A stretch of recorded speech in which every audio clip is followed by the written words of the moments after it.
Salut les terriens. Aujourd'hui, je vais encore une fois vous parler de la Lune. Pourquoi?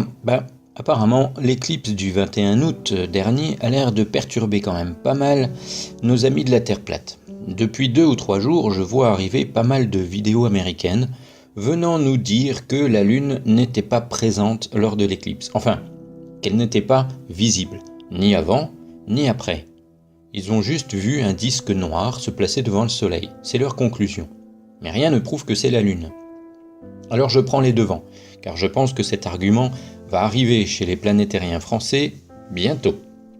Ok, alors, c'est vrai que pour nous, les singes, comme certains nous appellent, oui, parce qu'on croit à l'évolution, donc nous sommes des singes, pour nous donc cela paraît évident que c'est la Lune, parce qu'on sait qu'elle est dans sa phase de nouvelle Lune, et qu'elle n'est donc pas visible depuis la Terre, car elle se trouve du même côté que le Soleil. Elle ne nous montre donc aucune partie éclairée, c'est sa face cachée qui l'est. Nous le savons parce que grâce à notre intelligence, nous avons observé le ciel pendant des millénaires et la déduction la plus logique fut celle-ci. Par contre, pour les animaux, il s'agit simplement d'un objet qui cache le soleil. Enfin, ils ne savent même pas que c'est un objet. Ils pensent juste que la nuit tombe et ils se comportent comme si c'était le cas. Alors, entre nous, c'est qui les singes?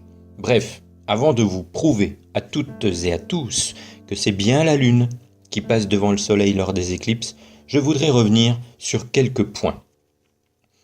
Premièrement, lors du live des planétariens du samedi 26 août dernier, M. Nofir a avoué que l'expérience faite par Dr Marble avec les objets exposés à la lumière de la Lune n'était pas concluante, car effectivement il n'y avait pas les valeurs de température des objets avant l'exposition.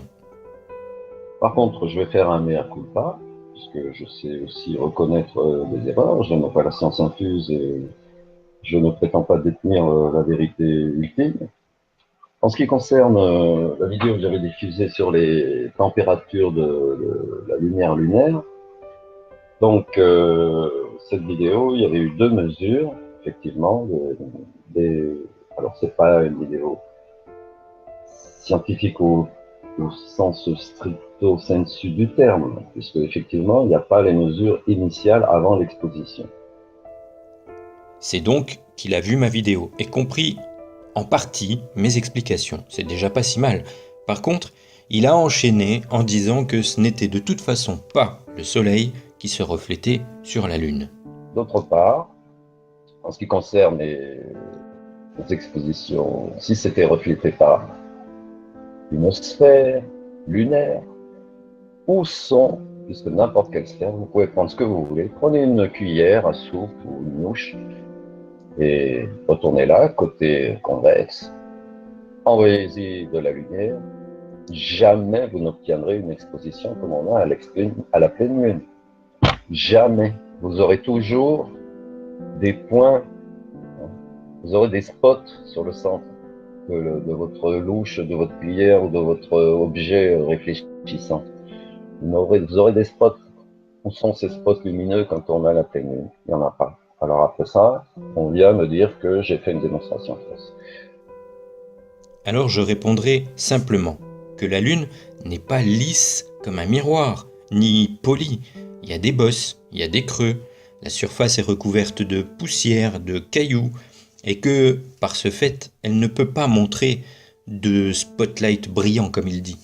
J'ai fait l'expérience avec une balle bien lisse et brillante, à côté de laquelle j'ai placé une boule de béton que j'ai fabriquée. Vous voyez bien que le béton ne reflète aucunement de spot, alors que la balle, oui, effectivement, elle le fait.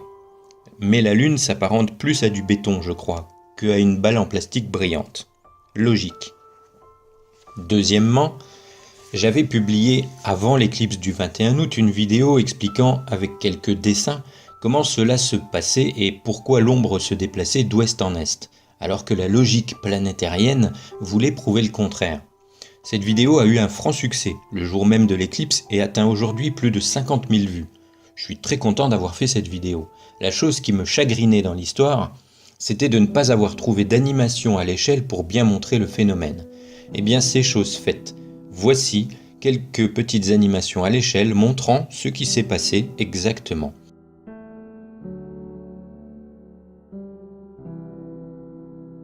on voit très bien l'inclinaison de l'orbite lunaire de 5 degrés par rapport à l'orbite terrestre, et on voit très bien le petit cône d'ombre qui vient se placer sur les États-Unis et qui va aller d'ouest en est à la surface de la Terre.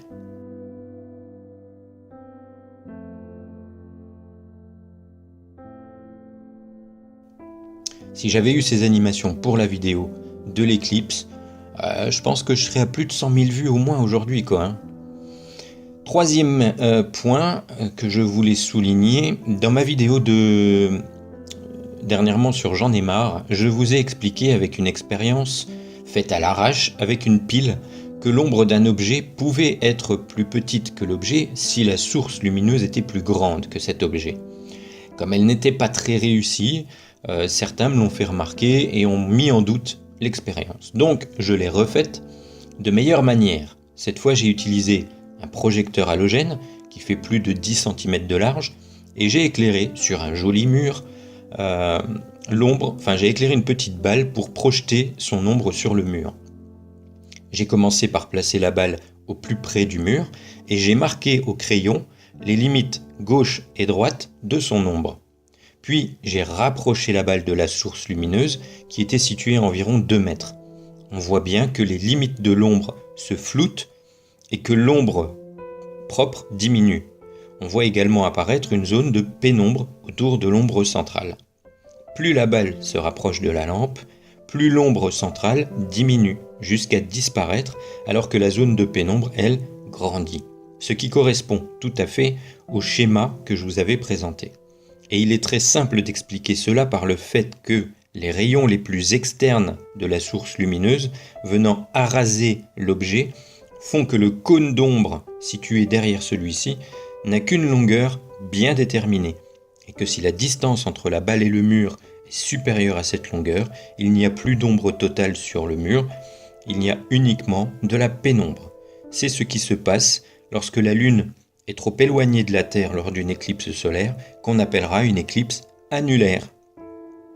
La source lumineuse n'est plus cachée en totalité par l'objet depuis le point d'observation. Voilà les différents points que je voulais clarifier.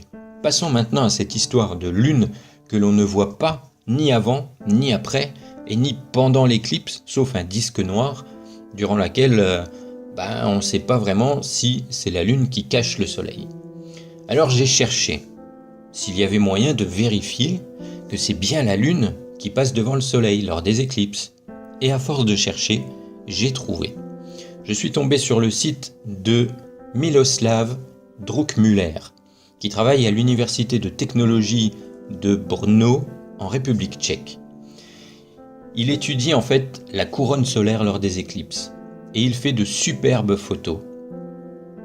Il fait partie de ces personnes qu'on appelle des chasseurs d'éclipses. Et parmi ces photos, je suis tombé sur celle-ci. Il y en a plusieurs, où on voit la couronne du soleil et on voit la lune avec ses cratères.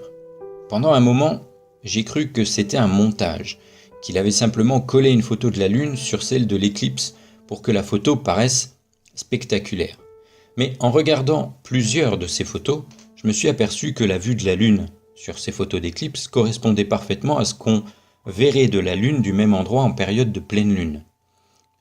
D'autre part, je l'ai contacté par mail pour lui poser la question et il m'a confirmé que ces photos, alors bien sûr elles sont composées de plusieurs photos, plusieurs dizaines de photos, et au moment de l'éclipse, en fait, il utilise différents filtres sur ses appareils, certains pour prendre la couronne solaire, d'autres pour prendre la lune, et ensuite il utilise un logiciel de montage qu'il a réalisé lui-même afin de concevoir une seule image de toutes celles qu'il a prises au moment de la totalité de l'éclipse.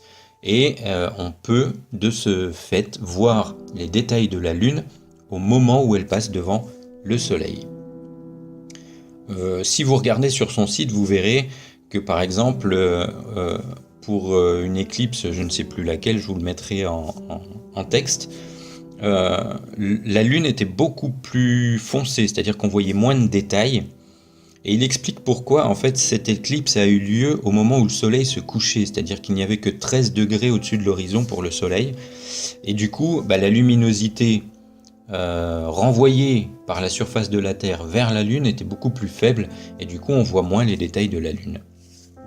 Ce qui prouve que c'est bien la lumière du soleil réfléchie par la Terre qui éclaire la Lune sur ces photos.